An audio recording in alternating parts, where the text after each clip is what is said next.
Hello students, welcome to the official YouTube channel of Career Focus Academy. In the previous two videos we have covered a short introduction about the chapter real numbers, and now today we are going to start our first exercise 1.1.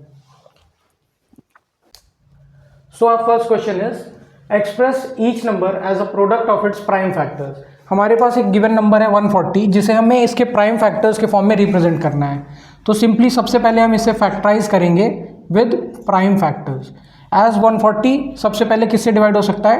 2 से 70 times. Again 2 से करेंगे तो 35. Next 5 7 times and 7 1 time. अगर हम 140 को prime factors के form में represent करना चाहते हैं तो इसे कैसे लिख सकते हैं? 2 multiplied by 2 multiplied by 5 multiplied by 7. तो ये एक रिप्रेजेंटेशन है 140 का as a product of its prime factors. 156 को जब हम फैक्टराइज करेंगे, स्मॉलेस्ट प्राइम फैक्टर है 2, तो 2 से कितने टाइम्स होगा? 2 7 14, 2 8 16. अगेन 2 2 3 6, 2 9 18. Now 3 3 1 3, 3 3 9 and 13 1 time. तो 156 को as a product of its prime factor अगर रिप्रेजेंट करते हैं तो आएगा 2 multiplied by 2 multiplied by 3 again multiplied by 13. Last हमारे पास जो नंबर गिवन है वो है 3 8 2 5.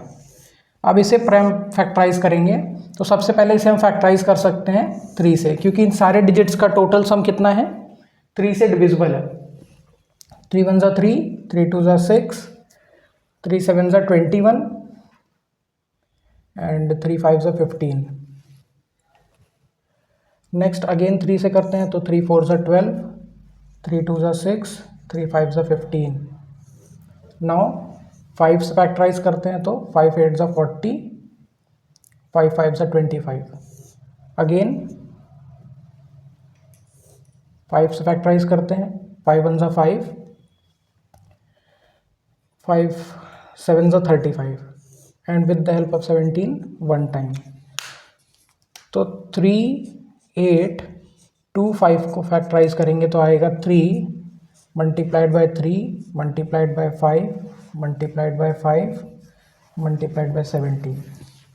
तो ये प्राइम फैक्टराइजेशन है. अब नेक्स्ट पार्ट है 5005.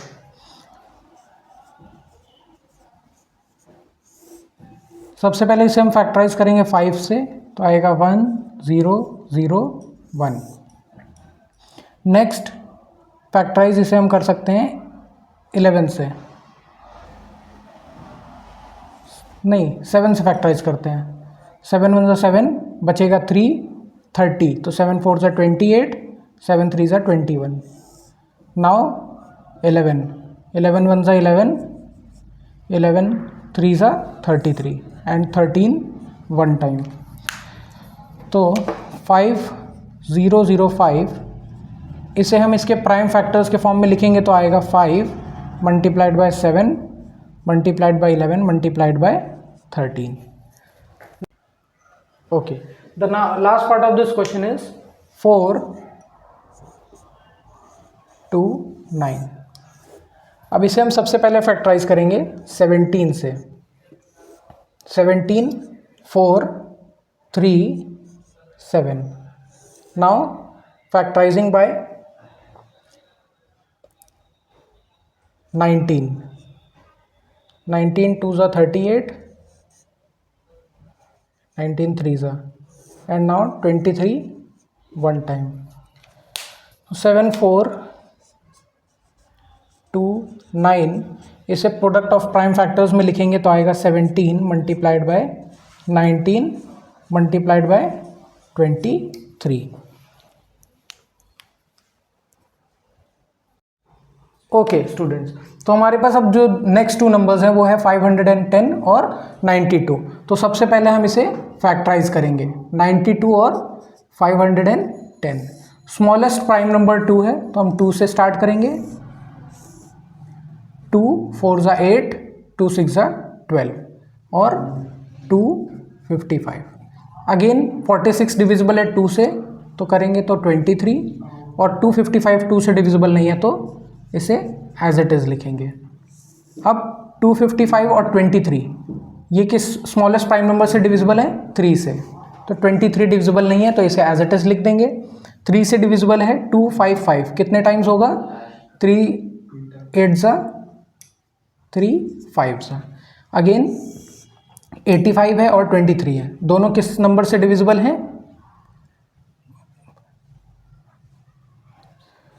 5 से डिविजिबल हैं, तो 5 से डिविजिबल होगा 5 1 ज़ा 5, 5 7 ज़ा 35 एंड 23।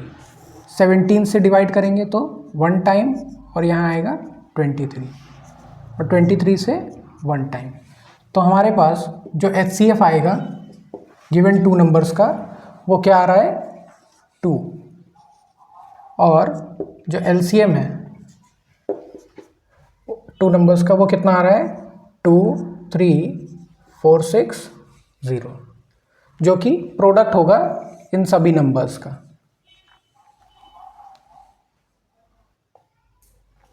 ओके स्टूडेंट्स, तो अब हमारे पास HCF और LCM है। अब हमें गिवन कंडीशन को वेरीफाई करना है, जो कि है LCM multiplied by HCF is equals to product of 2 numbers. तो हमारे पास जो 2 नंबर्स हैं वो कितने हैं? 92 और 510। LCM हमारे पास है 2 3 4 6 0 इंटू HCF है 2 मल्टीप्लाइड बाय 92 इंटू 510। अगर इसे मल्टीप्लाई करेंगे तो 0 2 6 ज़ा 12, 2 4 ज़ा 8 1 9, 2 3 ज़ा 6, 2 2 ज़ा 4, और इसी तरह 92 और 510 को अगर हम मल्टीप्लाई करेंगे तो भी 4 6 9 2 0 आएगा।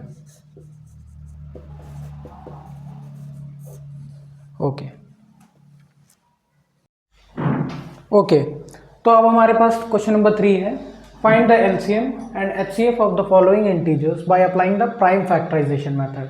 हमें इन गिवन नंबर्स का LCM और HCF प्राइम फैक्टराइजेशन से फाइंड करना है। तो सबसे पहले हम इन तीनों को प्राइम फैक्टराइजेशन के एक्सपेंडेड फॉर्म में अगर लिखते हैं तो कितना आएगा? 12 को लिख सकते हैं 2 इंटू 2 इंटू 3, उसी तरह 15 को 3 इंटू 5, और 21 को लिख सकते हैं 3 इंटू 7। तो जो HCF होगा हमारे पास, HCF का मतलब होता है हाईएस्ट कॉमन फैक्टर। तो जो HCF है हमारे पास वो कितना है? 3 है, क्योंकि तीनों में 3 ही कॉमन है, तो HCF कितना हो जाएगा? 3। उसके बाद हमें फाइंड करना है LCM। तो LCM क्या होता है? तीनों नंबर्स में जो भी नंबर्स हैं जो कि रिपीट नहीं हो रहे हैं उनको हम LCM में कंसीडर करते हैं। तो 2 की पावर 2 है, मल्टीप्लाई में 3, उसके बाद 5, और लास्ट में है 7। अब जब इसे हम मल्टीप्लाई करेंगे तो आएगा 420। ओके, अब हमारे पास नेक्स्ट क्वेश्चन है 17, 23 एंड 29। तो अगेन इसे भी हम सबसे पहले एक्सपेंडेड फॉर्म में लिख लेते हैं। तो 17 को हम लिख सकते हैं 1 इंटू 17, क्योंकि 17 क्या है? एक प्राइम नंबर है। उसी तरह 23 भी प्राइम है, इसलिए इसे भी हम 1 इंटू 23 लिख सकते हैं, और सेम 29 को भी 1 इंटू 29 लिख सकते हैं। अब इन तीनों नंबर्स के लिए हमें फाइंड करना है HCF। तो HCF क्या होता है? जो तीनों में कॉमन होता है। तो यहाँ हमारे तीनों में कॉमन क्या दिखाई दे रहा है? सिर्फ 1 दिखाई दे रहा है। तो इन तीनों का जो HCF होगा वो 1 होगा, और जो LCM होता है वो नॉन रिपीटेड नंबर्स का प्रोडक्ट होता है। दैट मीन्स 17 इंटू 23 इंटू 29, तो इसका प्रोडक्ट आएगा 11339। ओके, तो अब हमारे पास जो थर्ड क्वेश्चन है वो है 8, 9 एंड 25। तो 8 को हम प्रोडक्ट में लिख सकते हैं 2 टू द पावर 3, उसी तरह 9 को 3 स्क्वायर, और 25 को लिख सकते हैं 5 स्क्वायर। अब इन तीनों में भी जो हाईएस्ट कॉमन फैक्टर है वो 1 ही होगा, क्योंकि कुछ भी कॉमन नहीं है। लेकिन जो एलसीएम होगा वो क्या होता है, प्रोडक्ट ऑफ नंबर्स। तो 2 to the power 3 multiplied by 3 square multiplied by 5 square, मतलब कि 8 इंटू 9 इंटू 25। इसका प्रोडक्ट आएगा 1800। ओके स्टूडेंट्स, तो अब हमारे पास फोर्थ क्वेश्चन है। Given that the HCF of 306 and 657 is 9, find LCM of 306 and 657। तो अभी हमने एक कंडीशन वेरीफाई की थी कि HCF into LCM equal to होता है प्रोडक्ट ऑफ नंबर्स।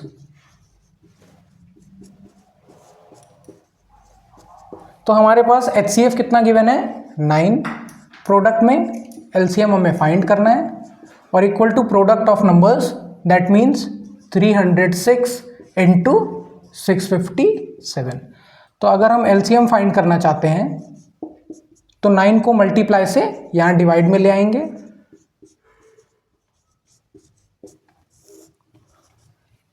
डिविजिबल किससे है दोनों, 3 से। तो 3 3 ज़ा 9 और 3 1 टाइम एंड 2 टाइम। अगेन 3 को कट करेंगे तो 3 2 ज़ा 6, 3 1 ज़ा 3, 3 9 ज़ा 27।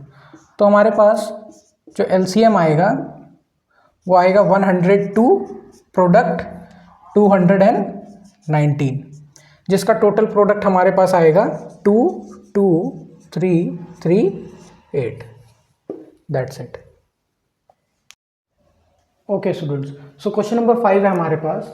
Check whether 6 to the power n can end with digit 0 for any natural number n। Means हमारे पास एक नंबर है 6 पावर n और पूछा गया है कि इस नंबर में n की किसी भी वैल्यू के लिए ये complete 6 to the power n equal to 0 हो सकता है या नहीं हो सकता है, जहाँ पर ये जो स्मॉल n है ये बिलोंग करता है नेचुरल नंबर को। Natural number means starting from 1 2 3 and so on. तो जैसा कि हम जानते हैं कोई भी नंबर जो 0 पे एंड होता है उसका फैक्टर 5 होना चाहिए। That means any number ending with 0 should have 5 as a factor। तो कोई भी नंबर जो 0 से एंड होता है उसके पास 5 एक फैक्टर होना चाहिए। तो हमें जो क्वेश्चन में गिवन है 6 टू द पावर n, अगर हम इसे फैक्टराइज करेंगे तो लिख सकते हैं 2 multiply by 3 whole to the power n, जिसे हम लिख सकते हैं 2 to the power n into 3 to the power n। तो हम क्लियरली देख सकते हैं that 6 to the power n does not have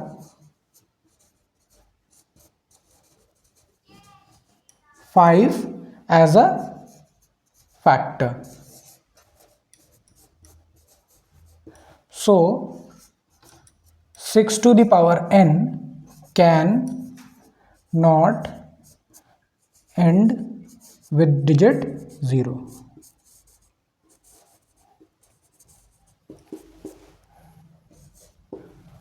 Okay students? Okay students, question number 6 है explain why this given number and this number are composite numbers. हमें बताना है कि ये दोनों गिवन नंबर्स कंपोजिट क्यों हैं। तो जैसा कि हम पहले से जानते हैं कंपोजिट नंबर्स क्या होते हैं, जिनके पास मोर देन 2 फैक्टर्स होते हैं। एक फैक्टर वो नंबर खुद होता है और दूसरा फैक्टर 1 होता है। तो जैसा यहाँ पे हमें एक नंबर दिया है 7 इंटू 11 इंटू 13 प्लस 13। यहाँ पे 7 इंटू 11 इंटू 13 ये एक टर्म है और ये 13 हमारे पास दूसरा टर्म है, और इन दोनों टर्म्स में हमारे पास 13 जो है वो कॉमन है। तो जैसे ही हम 13 को कॉमन लेते हैं तो हमारे पास बचेगा 7 इंटू 11 प्लस 1। तो यहाँ पे हम क्लियरली देख सकते हैं कि 13 एक अदर प्राइम नंबर है rather than the given number. तो इसीलिए हम कह सकते हैं कि ये जो गिवन नंबर है ये क्या है, एक कंपोजिट नंबर है। The given number has 13 as other factor. So 7 into 11 into 13 plus 13 is composite.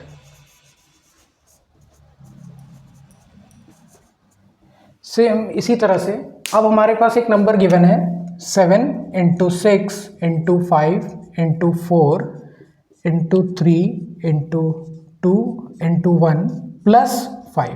तो यहाँ पे हमारे पास ये फर्स्ट टर्म है और ये 5 हमारे पास सेकेंड टर्म है, और इन दोनों टर्म्स में हमारे पास 5 जो है वो कॉमन है।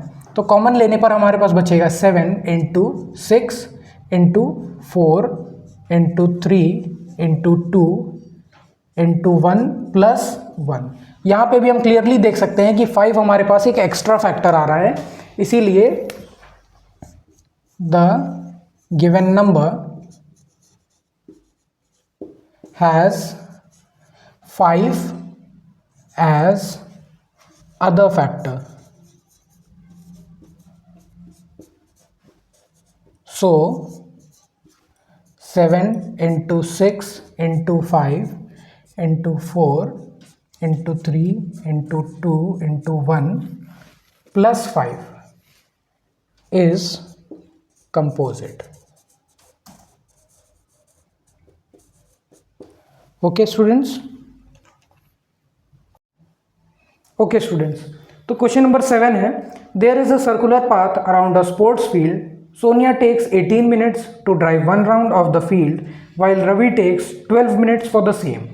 Suppose they both start at the same point at the time and go in the same direction. How many minutes will they meet again at the starting point? तो इस क्वेश्चन में हमें दिया गया है Sonia takes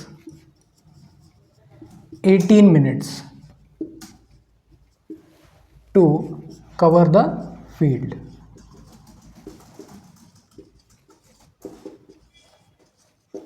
And Ravi takes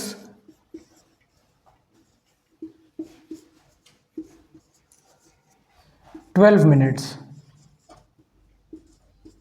for the same. तो हमें बताना है कि दोनों दोबारा से किस पॉइंट ऑफ टाइम पर एक साथ मिलेंगे। तो सिंपल हमें यहाँ पे दोनों नंबर्स का एलसीएम फाइंड आउट करना है। तो 12 और 18 इन दोनों के लिए अगर हम एलसीएम फाइंड आउट करते हैं तो स्मॉलेस्ट प्राइम नंबर 2 है, तो हम 2 से स्टार्ट करेंगे। 2 6 ज़ा 12, 2 9 ज़ा 18, अगेन 2 से करने पर 3 एंड 9।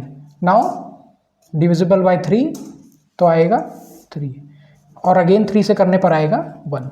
तो हमारे पास जो एलसीएम आएगा वो आएगा 2 into 2 into 3 into 3, that means 4 into 9,